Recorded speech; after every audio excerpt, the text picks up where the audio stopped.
The legislation that Tezlyn referenced, much of which has been passed in the House, some even Republicans have said that if it was parceled out and not placed in the large dynamic package that President Biden wanted. For example, there are those on what we call the evangelical or religious right who believe in a child tax credit because they're promoting families.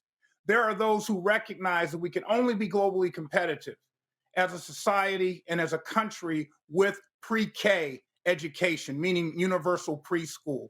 All these measures have support somewhere buried in the Senate. It takes the leadership of Chuck Schumer with the backing, the full faith and credit of Joseph Robinette Biden, our president, to push and pull and maneuver these matters through. You're not going to get it in one package, but you can, I believe, in parts. The problem with that is it goes back to the messaging. I totally understand that if we parse it out, that some of these things could pass. But Joe Biden did not say that when he was running for office. I say this time and time again. I became an independent over 10 years ago in 2012 because the messaging that they started out with Black people, quote, I owe you. Nobody was talking about parsing it out. Nobody was saying that we can't get it.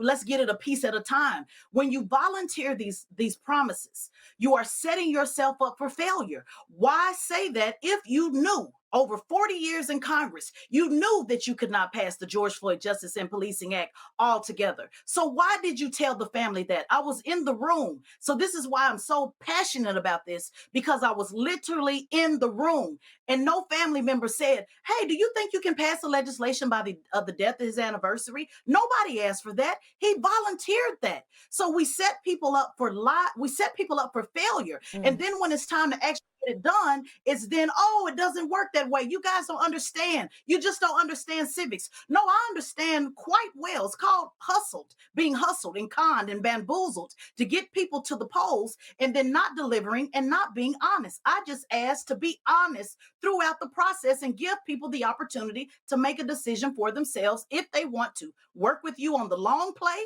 Or if not, stop conning the American people. And we have to be honest about that. And it's not just Joe Biden. It's this party in general for the last 10 years plus. I just want to comment on what Tezlyn said and saying an old saying. The only time a politician lies is when they open their mouth. Politics are going to be politics in America. People say whatever they can to get the vote. And I think that's what we're seeing here in terms of President Biden's determination to have this large, big, bold package come through Congress. He didn't have the votes, but he needed our votes. So he told us that, even though knowing he probably did not have the votes. I just want to put this out there. But of course they're going to lie. But are we going to push the line, though? Are we going to do our part? I tell people all the time, they're always going to fold. They're going to compromise. Our job is to get them to compromise towards us. They are the puppets. We are the puppet master. So yes, they're going to lie. But we still have to say, hey, you know what? You lied. So let's go ahead and call a thing. Historically, Black jazz musicians created the swing, but we don't swing. We as a race look upon the Democratic Party like a faith, like a religion. And matter of fact, we're the only race who measures our ethnicity on loyalty to the Democratic Party. And if anybody knows that, it's the Democratic Party.